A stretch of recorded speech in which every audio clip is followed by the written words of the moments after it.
was an architecture student at IIT in Chicago. He's a Chicago native. He had attended Northwestern University prior to that. He subsequently worked with John Vinci, who was also his professor at IIT.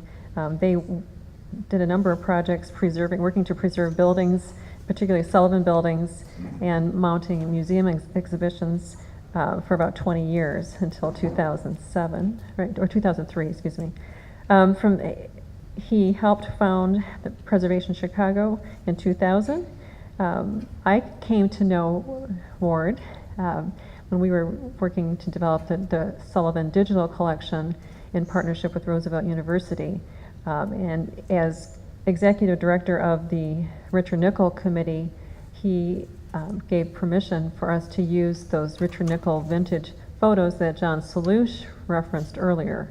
In fact, it really helped me tremendously that John Salouche had already been to the Richard Nickel Committee and selected those images. So that saved considerable time, as I said. So thank you. There's all these partnerships, and to have both John and Ward here today speaking at the same event is tremendous for me. And then since 2012, well, the big thing that, their big accomplishment there at the Richard Nickel Archive was the creation and publication of the book that John Salouche held earlier.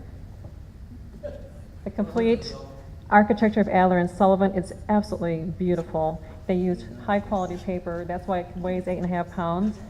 But the nice large photos, just beautifully done with great care to detail.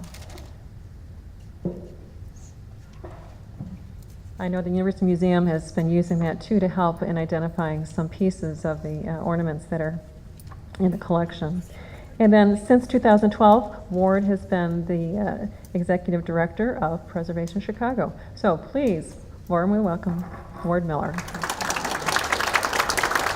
Thank you, Therese, and thank you everyone, and to John Salouche and everyone for organizing a marvelous day here, day and a half in Edwardsville.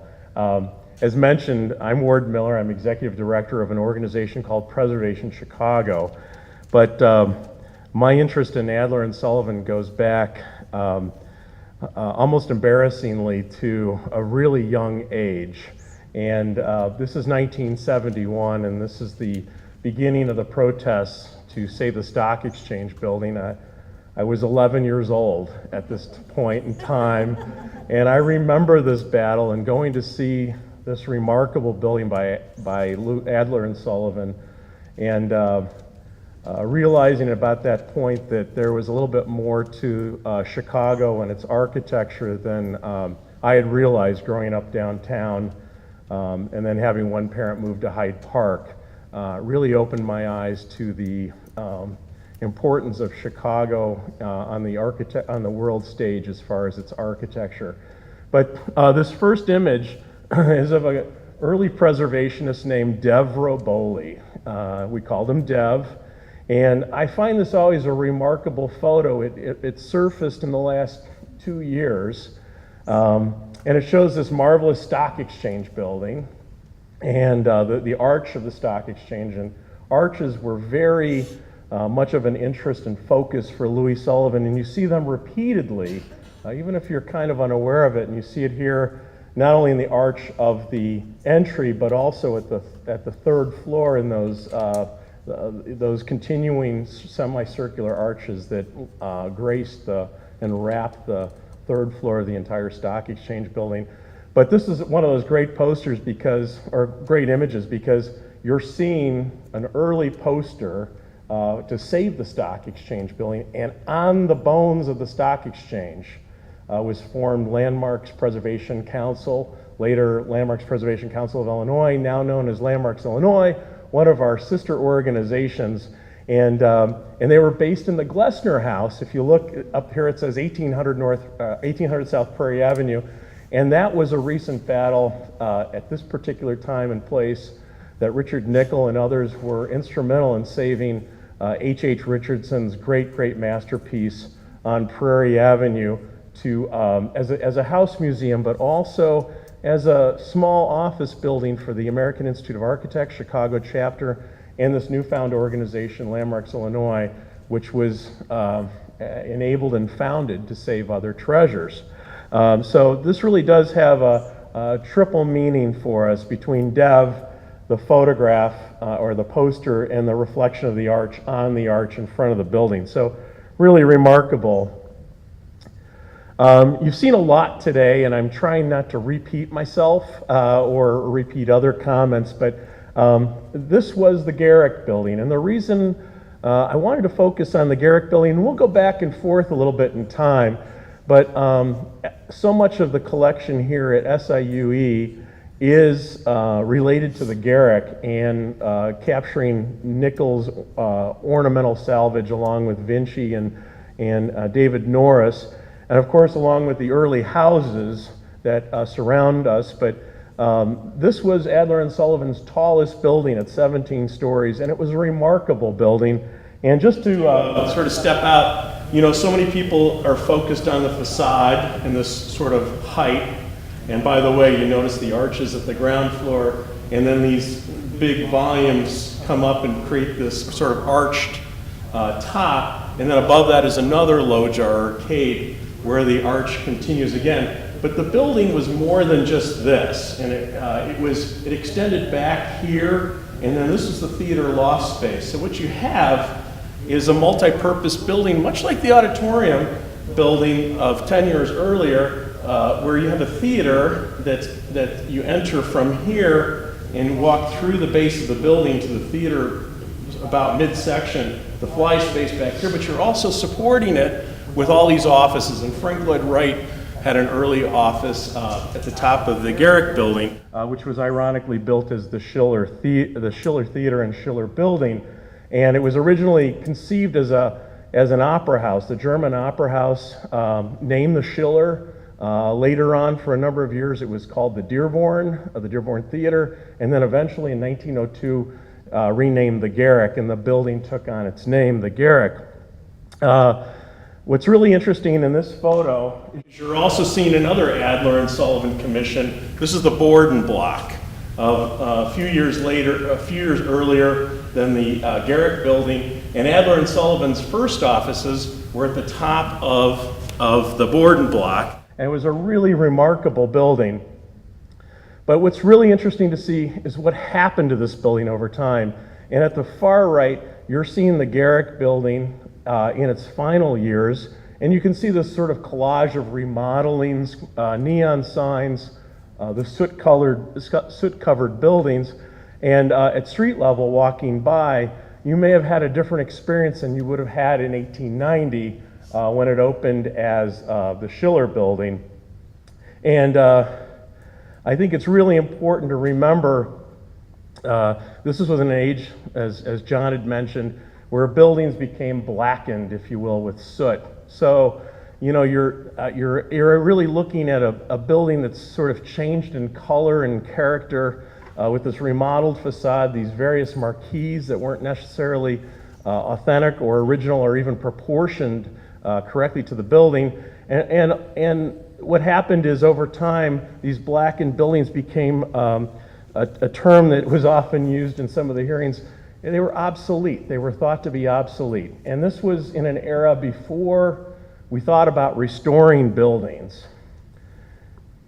And Richard Nickel photographed these structures to really convey the beauty of them, because again, this is the 17th floor, the top floor of the Garrick Building. Its cornice had been removed, but you could really see the intense detailing here, this incredible terracotta ornament, most of it designed by Christian Schneider, as we had mentioned, Almerator, and also Richard Bach at some points in time over the career of Adler and Sullivan's partnership, and then Louis Sullivan alone in later years. But you know, one could see the beauty of these buildings, and just keep in mind this little Garrick head here, because you may see that in other photos coming up here. But just the intense beauty, even in the recess of the arch here at the top of the building, Every surface was so well thought out and detailed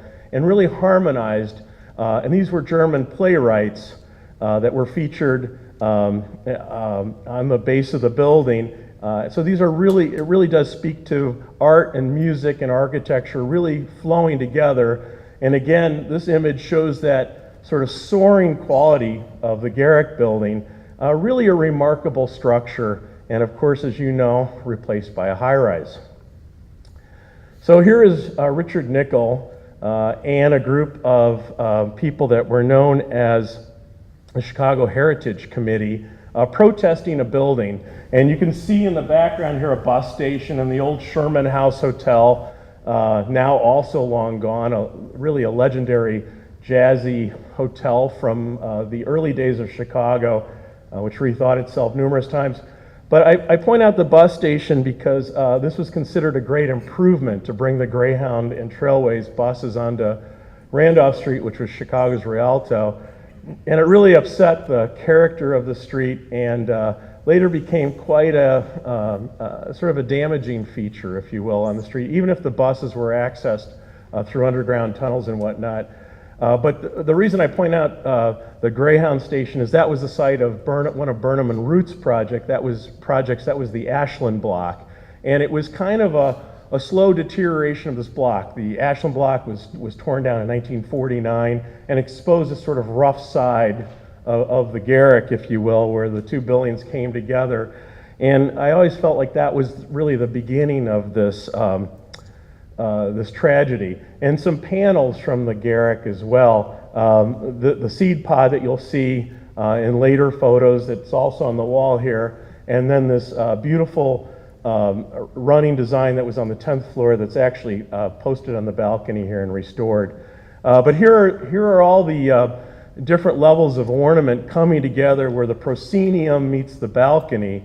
And you can see this, all these various components coming together. And remember that under these sort of blank spots were stenciled surfaces by Healy and Millay. Louis Millay was a great friend of Louis Sullivan, and a lot of these surfaces were actually, even though it's just a sort of a painted white plane, were actually removed during the demolition of the Garrick Theater to explore that stencil work and to uncover it painstakingly. And Vinci and David Norris and a group of other people under Crombie Taylor helped to restore those stencils, and I believe they're also part of the collection here at SIUE, as well as the Art Institute of Chicago.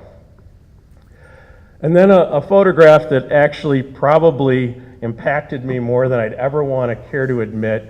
This is the proscenium of the Garrick, and one of those most amazing buildings. And as a young child, adolescent, I was in disbelief that this was demolished. And I discovered that in a book called Chicago's Famous Buildings by Ira Bach.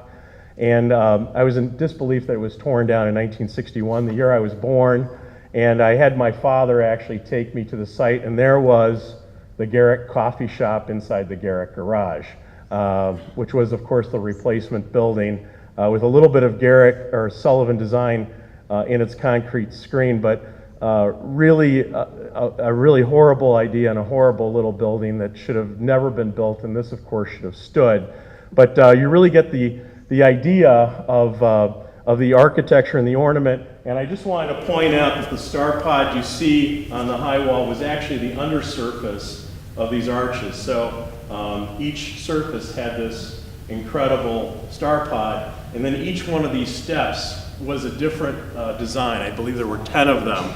So really a remarkable. It was a cathedral. Yes, absolutely, in a funny way. So really a remarkable space, and when you look at it as a whole, and there was discussion of, an art center for SIUE here in Edwardsville, perhaps with an auditorium, I couldn't help but think that, reproducing, taking the fragments of plaster ornament that you have here and reproducing that proscenium as part of maybe a theater would really be an interesting idea here in Edwardsville, even if it wasn't the full breadth of the theater behind us, behind the image, but to be able to use this as an inspiration for a possible theater and really celebrating that Sullivan ornament. There was a great woman who founded the Canadian Center for Architecture, Phyllis Lambert, who convinced her father to have Mies van der Rohe design the Seagram's building on Park Avenue, who was very interested in saving this as a whole, and they were discussing different methods of removing this. At one point, I don't think this was discussion with Phyllis, but there was some discussion that, you know, maybe this could be sort of helicoptered out of this, you know, building that was under siege, if you will, and really unbelievable. Is that part of Adler's design for acoustics? Yes, you know what? In the discussion here today, which is really focusing on Louis Sullivan, I really don't want to underestimate Adler's role here in acoustics. So thank you so much, and also his structural design. And Louis Sullivan was quoted in an article about the turn of the century, where he said Dankmar Adler had a quality about him that could design theaters almost effortlessly, and it wasn't something that could be taught, but it was something intuitive. And that was one of those great partnerships, and so unfortunate that, you know, these two men sort of went their different ways for different reasons. But I wanted to sort of hold this in perspective while I show you this. So this is a very famous Richard Nickel photo of the Garrick Theater, that same proscenium under demolition with the backhoe coming through the stage there. And of course, a lot of the ornament was salvaged, but it really does sort of talk about how destructive demolition really is. And this the photograph that I showed you a little earlier, I just want to go back, really is that purity of form. And Nickel and Siskin, Aaron Siskin, were both in the balcony taking these shots as it was used as a TV studio for CBS, and you can see sort of some of the lights and cameras down there. But remember that there was an effort to save this building where they'd bring aldermen and various people into the structure to see it. And what you're seeing is what is really the design and the strength of it. But unfortunately, a few years earlier, somebody had painted all this ornament Pepto-Bismol pink. And a lot of the other ornament around the base of the building, around the base of the theater, a dark gray. So you can just imagine, you know, touring space with, you know, a number of politicians, including one alderman, Len Dupre, who really led an effort to save buildings and start the city's landmark process. But unfortunately, this was a failure in terms of preservation of the building, but it actually began the preservation movement in America along with the destruction of Penn Station in New York City. They almost happened simultaneously.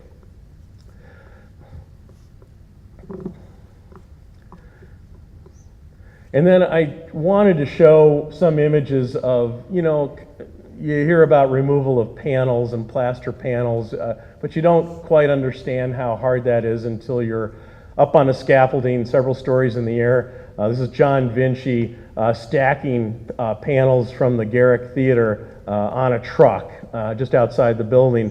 And this incredible, you know, repeat pattern, again, from the theater. And these panels actually made it not only to SIU Edwardsville, but also to the Art Institute and museums around the world. And maybe that's part of the legacy of Sullivan's work here, that it's now treated as art. And art and architecture really are one. And that's something that I reflect back on quite a bit and talk about as we're saving buildings in the 21st century. So this is David Norris carrying off part of the balcony face. Just amazingly beautiful ornament. And I think, you know, to see an assemblage of this is always really remarkable. And then the whole idea of where to store this. So this is Chicago's Navy Pier in 1961. And you can see the breadth and volume of materials. And even the smallest block was a very heavy block. I mean, let's just call it 100 pounds to round it off. And then the floor, this beautiful mosaic floor, from one of the stairwells at a mezzanine in the Gesundheit, in the Garrick Theater, and a color image of it that's in our book. And this was one of my favorite pieces, and John Vinci and Richard Nickel and David Norris spent hours and hours carefully removing this. I think it's in maybe 6 pieces or so, but there's some very large pieces. This was on display at the Art Institute for, I want to say 20 years, and was traded to SIUE for some ornament that talks about the early years of Adler and Sullivan in the stairway. And I always thought this was one of those great pieces that would be wonderful to, set out here on the library floor, as it was at the Art Institute one day. Just want to encourage that. It was just beautiful. Ornaments, architectural ornaments, repurpose. What do you do with these when, here you've got the work of art and the idea of the building, which is what Sullivan was all about, the whole comprehensive idea of the building and experiencing these spaces, these beautiful forms, and of course this beautiful ornament that just enhanced the whole experience and brought you, tied it all together and brought you one into nature and tied nature, architecture, music, and the function of the buildings oftentimes together. And this is the facade of Second City, which is a comedy club in Chicago on Wells Street. And I remember seeing this as a kid, walking around. It's really a first-class assembly, but it's part of that second floor loggia. And again, you see the arch theme, but it's sort of skin deep because it's just a facade on a building. But yet, ironically, these playwrights seem to have a comical edge here because it's Second City, and they're oftentimes decorated during the holidays with garlands and fedoras that go on their heads, and of course a lot of the great legends of comedy, especially tied to Second City and of course Saturday Night Live. A lot of those people come through these arches, which is really kind of ironic here, tying theater and the architecture of Adler and Sullivan.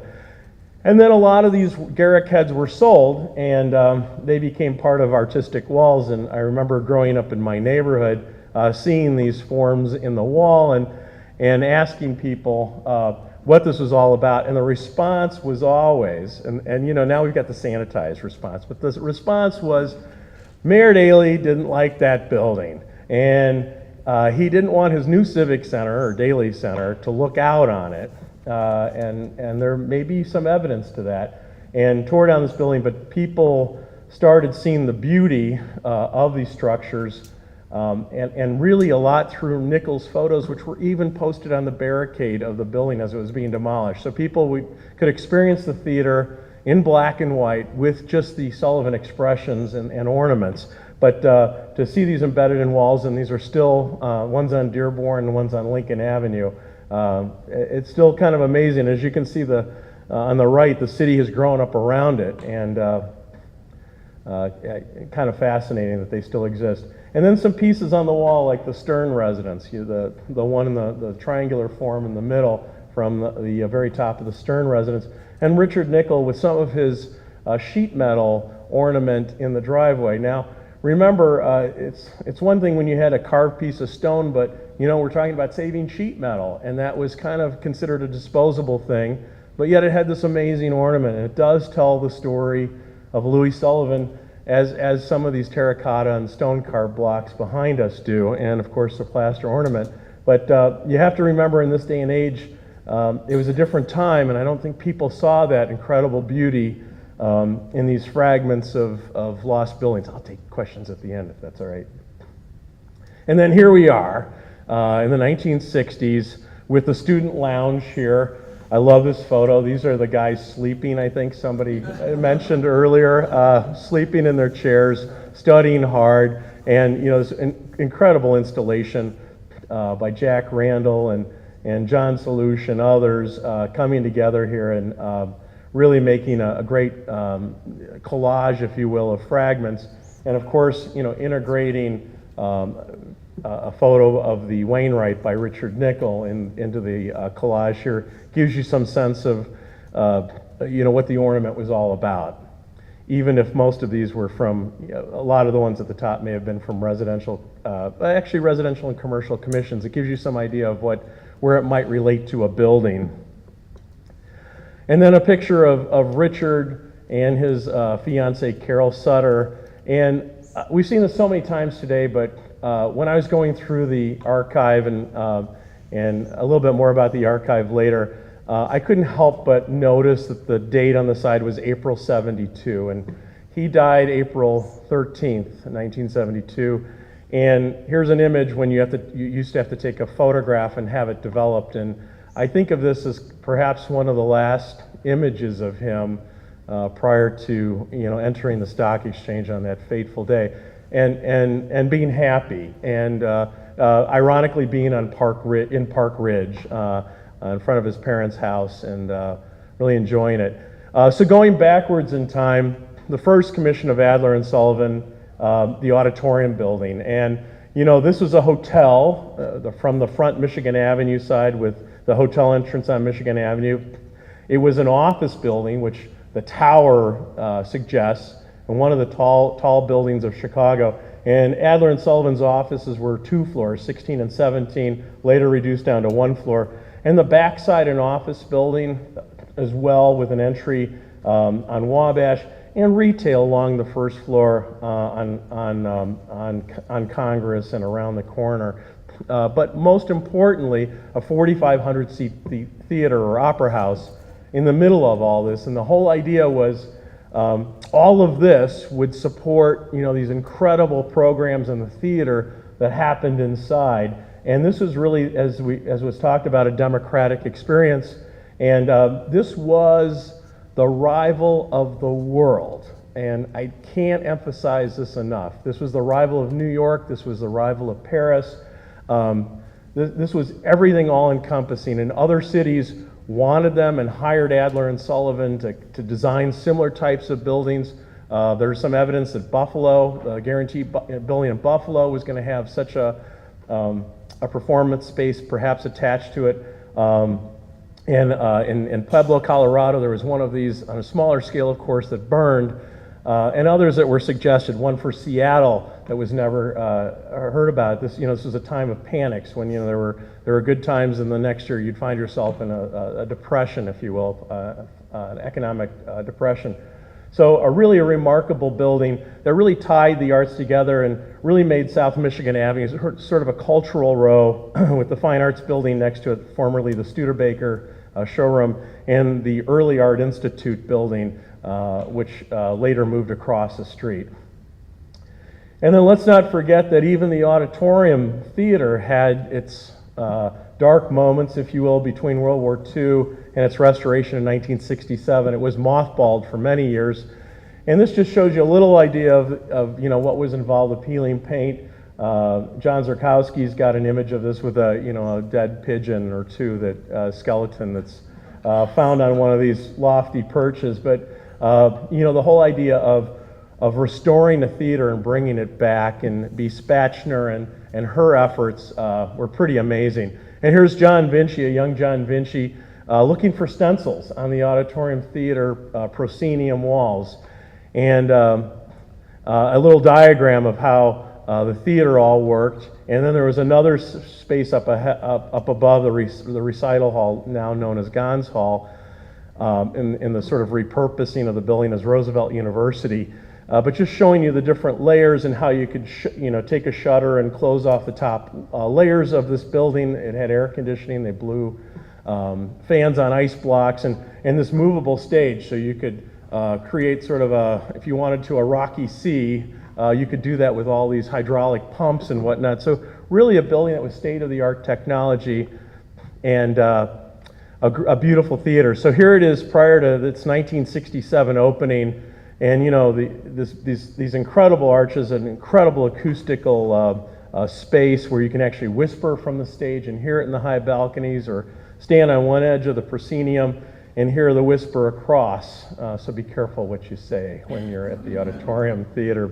But really a remarkable space. And I had the honor of being on that stage as a little boy just prior to its opening. And this building has never left me since.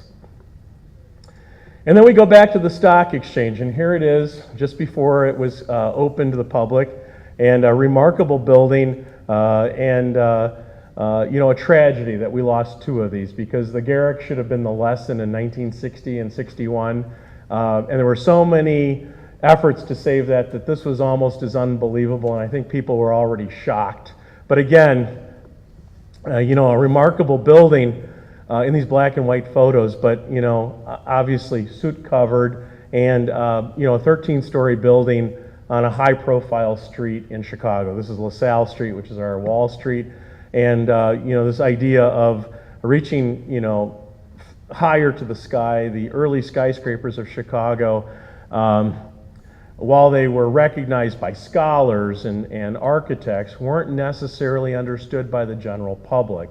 And I have to say that's one of those great things that came out of the destruction of these two marvelous buildings, is that Chicago really began to embrace its architectural history and its place on the world stage in architecture. Began to understood why the steel frame was so important, which allowed more light and air into these buildings in an era before electricity, or as electricity was coming about, I should say, in a bigger way, and HVAC systems that were more than just systems that pulled air through buildings and through windows and through light shafts. But a remarkable building that you see here in black and white, and I just found this photograph actually of it online in color, believe it or not. And this is really kind of amazing because you can see sort of the patchwork quilt going on here. To people like our elected officials, maybe they didn't quite understand that.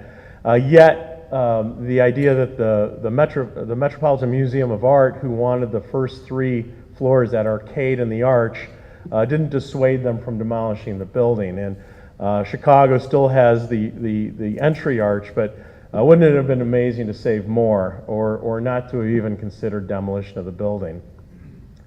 And then, ironically, the aspect, the full idea, thanks to John Vinci and Richard Nickel, but John Vinci for his vision to be able to sell this idea, to actually take a room that you couldn't see because they had lowered the ceiling and subdivided the space with a false ceiling and HVAC and ductwork systems, to actually install this in a museum, and a first-class, world-class art museum where it still resides, is really a remarkable testament to how important Sullivan was. And I think this is really kind of the beginning of the epiphany, that maybe we need to find a new solution. So this was one of the new solutions, guys. This is the Marquette Building, which was by Adelbert and Roche. It was threatened with demolition also, just sort of a rumor, if you will. But it was enough of a rumor, and after the shock of the other 2 losses, and a lot in between, by other architects, Burnham and Root, Adelbert and Roche, and others, that they decided to stage this as fur traders, from the 16th century, like they're in the Marquette Building, named after Father Pierre Marquette, an early explorer, and Louis Joliet, and here they are as fur trappers with their full regalia. And Deb Boley, who you saw on the first slide, is in the middle there holding, he's not dressed up, but he's holding a sign in the background. And this is what we had to do to begin to get people's attention again, and do it with a little humor as well. And then we get to the Wainwright Building, and as John Solution, others have mentioned, Jack Randall was really critical in these efforts, and not only here, but saving these buildings and moving to, from Chicago to St. Louis, and later to Buffalo, New York, to save these treasures, and just pummel these elected officials until they finally gave in and said, okay, uncle, is kind of what it came down to. But in all seriousness, Jack and a group of architectural historians here and architects really mounted an effort to save this. Unfortunately, there was a lot of gutting of spaces, but the exterior and the vision and the idea are really preserved. And this again is, Sullivan's, one of his pure expressions of a skyscraper, a steel frame building with a definite base at the lower 2 levels, this sort of extended middle, if you will, or shaft, and this incredibly beautiful cornice or capital, very much like in the order of the Greek, ancient Greek orders and Roman orders, but yet completely refreshing and completely different, and really expressing something different as a tall building, artistically considered. And that was one of the essays that Sullivan focused on, was how to deal with the tall building issue, how to make them look more than just like a couple little buildings stacked on each other. So this is really the tall building artistically considered, breaking out with the Garrick that really followed this in chronological order. And then an image of the building restored, and unfortunately we lost a building in the foreground here that was really quite spectacular, but you really see the beauty and the richness of these materials, sandstone, terracotta, and other materials coming together in a restored Wainwright. And you know, this is one of those great celebrated buildings of the United States, and it's really not too far from here. And Richard Nickel was assured when Jack Randall was purchasing this with the university, you know, part of Richard Nickel's methodology here and thought was, well, at least all this ornament will be close to the Wainwright. And that was a direct quote. And then, as we talked about earlier, Union Trust, and what's really interesting is this is going to be converted into a boutique hotel, and I don't want to get away from that, but we're seeing a lot of this in Chicago, where our Chicago school buildings that were once threatened with demolition are being repurposed into housing, hotels, university housing, and other purposes. And really, this is a welcomed reinvestment in our buildings. And we think of this type of redevelopment as development, which a lot of people don't think of it as, but the most sensitive type of development, where we're reinvesting in our treasures. And these are world treasures. So there was some discussion earlier. This building had been remodeled several times at its base. You can see these giant lions that are really fabulous, and this giant archway that had been remodeled out early on. So I'm hoping that perhaps the city of St. Louis and the developer will work together to really create this original vision of Union Trust. And it's had additions that are almost seamless to the side of it. But to get this back would be really a phenomenal testament to Sullivan and Dankmar Adler, as there are only really a handful of buildings by the firm that are left. More so by Louis Sullivan, because he went off and on his own and designed, of course, the Carson store and the jewel box banks throughout the Midwest, and a few other commissions. But so many of the Adler and Sullivan buildings have been lost over time. And then the Guarantee Building is another one that Jack Randall was so instrumental in. He moved to Buffalo, New York. He had a rather eccentric museum, from what I understand, that talked about, that people could relate to. The common person coming off the street could really relate to and understand how important this building was. And also the Darwin Martin House by Frank Lloyd Wright, which was also endangered. So here's a guy who's one of those unsung heroes, and I'm glad he's being mentioned today with Richard Nickel and all the others. And the Guarantee Building with his base painted white. But it is amazing to see, this next to a cathedral, if you will, and that beautiful relationship. And you can really see the window area is quite open. And this was not only a great master of architecture, but all those strides in technology, creating a steel frame building, and Sullivan's genius coming through in this building that just is so beautiful. It captivates everybody without a doubt. So just an amazing structure that has been almost completely restored,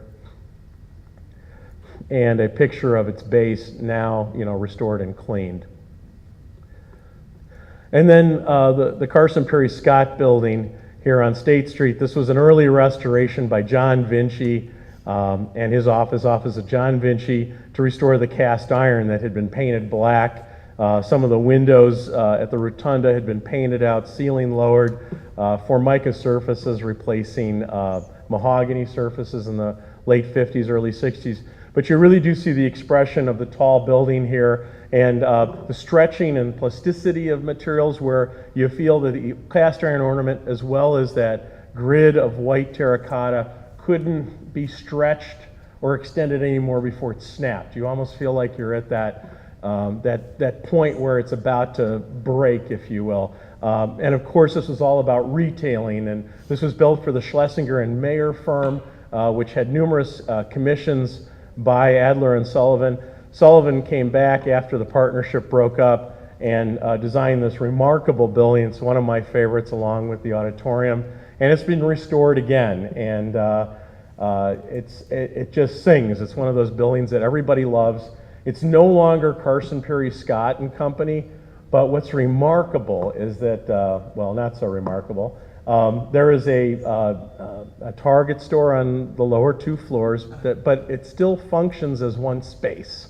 And it's still a merchandising pavilion. And above that are offices, architectural offices of various firms, one which is designing skyscrapers around the world. So to walk into their space and see 200 architects all at their desks on computers in this open space almost feels like you're in a department store, but a department store of creative design, designing skyscrapers that are created in Chicago, sent around the world, and you can't help but feel that Sullivan's vision is somehow impacting their vision and some of their decisions and proportions. And the School of the Art Institute also has a program in the building as well, their Architecture and Historic Preservation Department. And then this amazing facade that's really lace-like. And again, I think you can feel that, you know, it's so lace-like and translucent that, you know, if you stretched it anymore, it would explode almost. And just seeing into the building, into this restored rotunda. Ironically, I just wanted to mention, because this has now changed, this was Vinci found an old recipe for painting this facade, and it was by William Purcell. It was laid out. You painted all of this ironwork, which was originally supposed to be bronze and marble, and it turned out to be cast iron and terracotta. This was all to be painted a deep vermilion red. So imagine the restoration where this whole facade is being painted red on these 2 lower floors, and that was allowed to dry and cure, and then you painted on a deep olive over it, and you let it dry a little bit, and then you took newspaper and you wiped the green olive surface, and the red, the vermilion red, came through almost like a Florentine finish, if you will. But it created this illusion of bronze and created this sense of depth. So a really remarkable idea for a facade that was painted black or gray for the 60 years prior.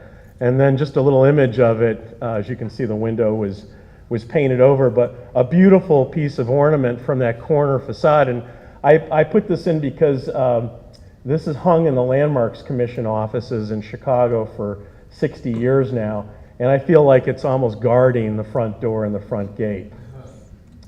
And again, Sullivan's house that you've seen numerous times, built for his mother, Adrienne. He lived here, his brother lived here, and unfortunately demolished. And before it was demolished, it was covered with graffiti. And it was a settlement house, and it had community programs in it, and it was threatened with demolition twice. And it finally came down, but the irony here is that this is now a landmark district in Chicago, and there's one building missing in that landmark district, and it's this building. And ironically, that facade is here. So last night I was suggesting that, you know, this building could actually be reconstructed with its facade, still owned by SIUE with an easement, but could possibly be reconstructed as an infill at the bottom of 45th and Lake Park Avenue. And what a remarkable idea that would be, to bring back an Adler and Sullivan building. And then I wanted to cut to our recent efforts, and this is Pilgrim Baptist Church, originally built as KAM Synagogue at 33rd in Indiana. And Dankmar Adler's father was a rabbi at this synagogue. It's the oldest synagogue in Chicago and in the state of Illinois. It still continues at another site. And you know, Adler and Sullivan with Frank Lloyd Wright coming in, and it became, in 1920, it was sold to a black congregation, African-American congregation, and became Pilgrim Baptist Church. And it became the center of life in Bronzeville around this church. They had a famous composer, Thomas A. Dorsey, who organized a choir here, and on this site and another really created a new phenomenon, modern gospel music. And all the greats performed here of that genre, and Martin Luther King spoke here, but it had a terrible fire as we were working on the book project, and this is what stands today.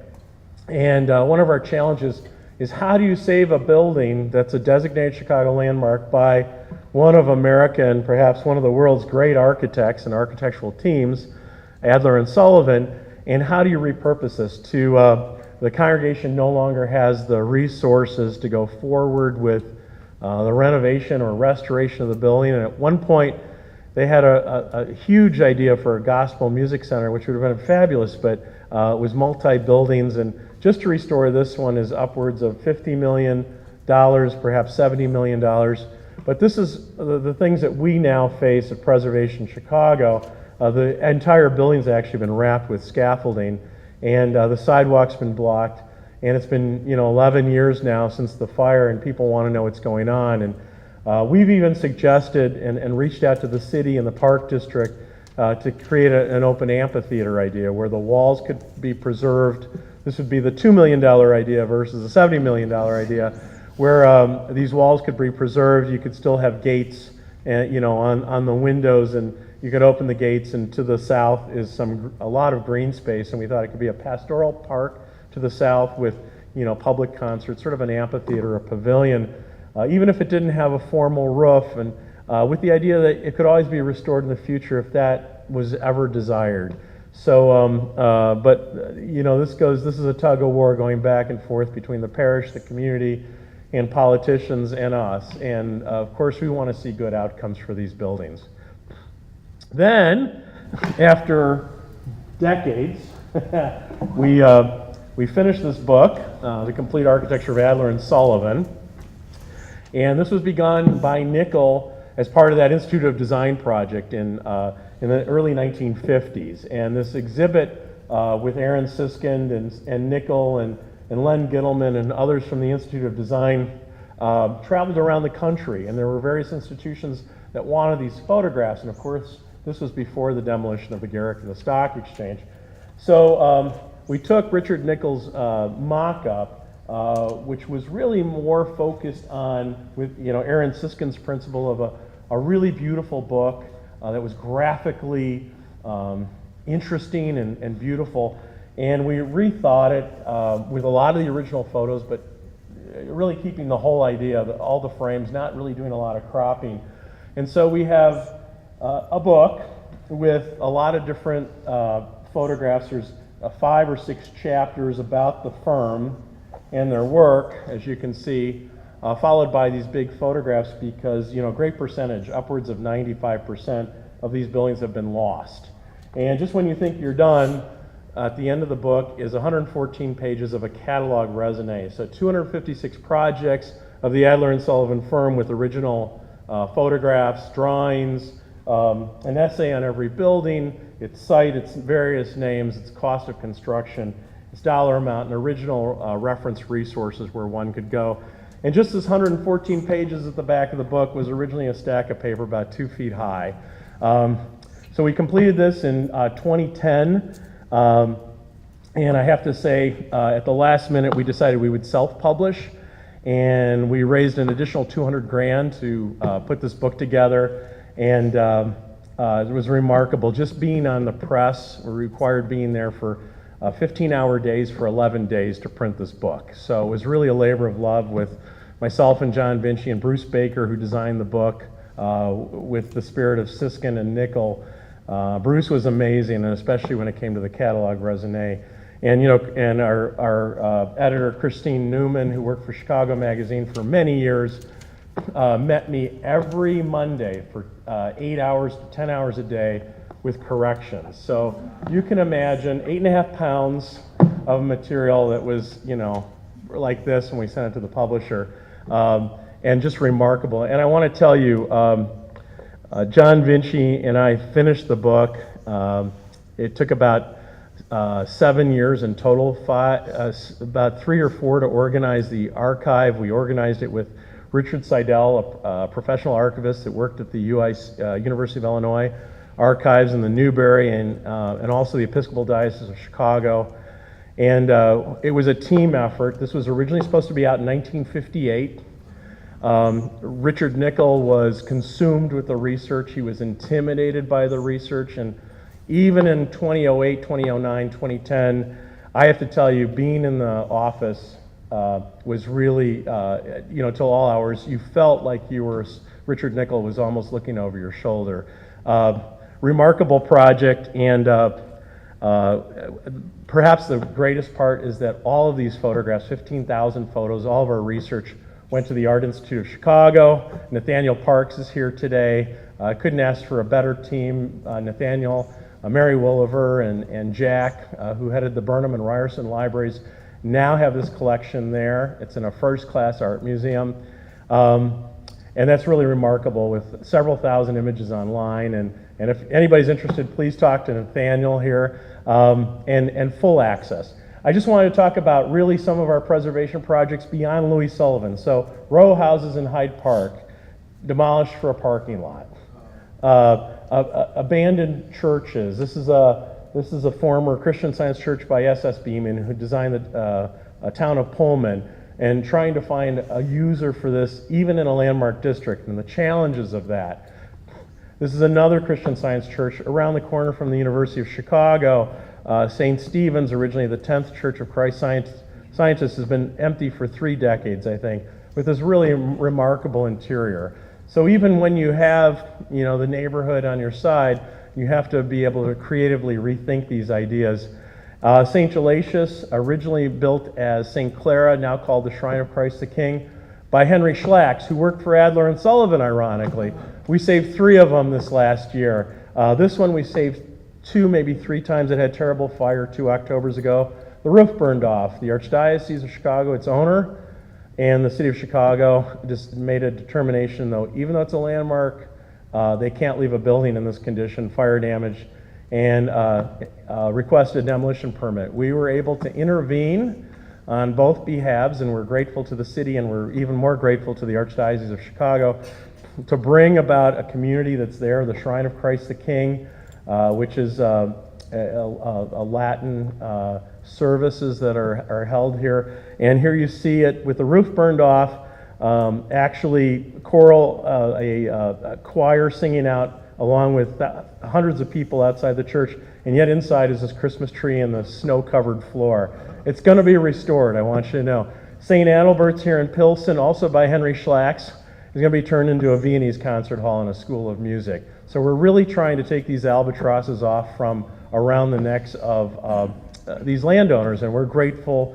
to the Archdiocese for even opening the door. And now a number of these churches are proposed to become music schools. And St. Boniface, this has been empty for 3 decades, Noble and Chestnut, in a very fashionable neighborhood, hip and trendy. And we saved this, we founded our organization, Preservation Chicago, on the steps of this church in 2000. And just last year, the city called me and said, hey, Ward, you got 30 days to save this building. None of these other ideas as a senior center, as a senior housing with a high-rise sort of growing up out of it, are going to work, and we're tired of waiting for all these people. You have 30 days. And I said, how about 16 years? So in October, we were able to find 4s together. Remember, this has been empty for a while. You can see the graffiti, the condition of the building, some water damage. This will be turned into housing, but the exterior will be restored and landmarked. We feel that this is sort of a new approach, as the Archdiocese of Chicago has a program for the future, and within the next 30 years, 70 to 100 buildings will be demolished. I just want to show you how eccentric we are at times. This is the loop elevated in the 1960s, and a great image, and you can see all these station houses that line, and these houses that line Wabash Avenue. These were designed by J.A.L. Waddell, and last year, Madison and Wabash was threatened with demolition. Ironically, the loop elevated is a National Register structure, but the station houses aren't protected. And this is Madison and Wabash. And last year we were able to actually remove the facade of this, which is just sheet metal, but it's a lightweight structure. And we did a little research on J.A.L. Waddell. We all know about Yerkes and the financing of the structure, but J.A.L. Waddell designed 1,000 structures, just like Frank Lloyd Wright. And between 1880, roughly, and 1938, when he died, he designed major spans over just about every waterway across the United States, from what I'm told, and in Canada, and in Mexico, and then in Europe, and then in Russia, and then in China, and Japan, and New Zealand.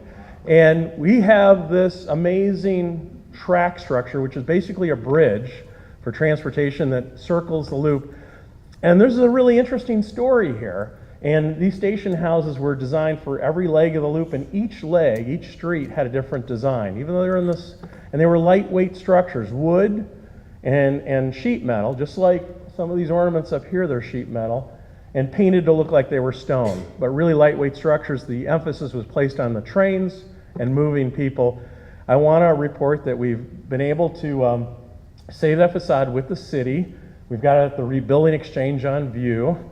We had a little event, 1,000 people showed up, including the CTA and the city. Nobody could believe this. So we're hoping that it'll encourage the city and the CTA and CDOT to consider restorations in the future. There is one, Quincy Adams, that's been restored. I actually worked on that with John Vinci and Phil Hamp years and years ago, but we're hoping for a restoration, and we believe that we have an interested party that will take the whole facade and mount it in the base of a high-rise building that's going up as part of their lobby, art in their lobby. Does that sound familiar?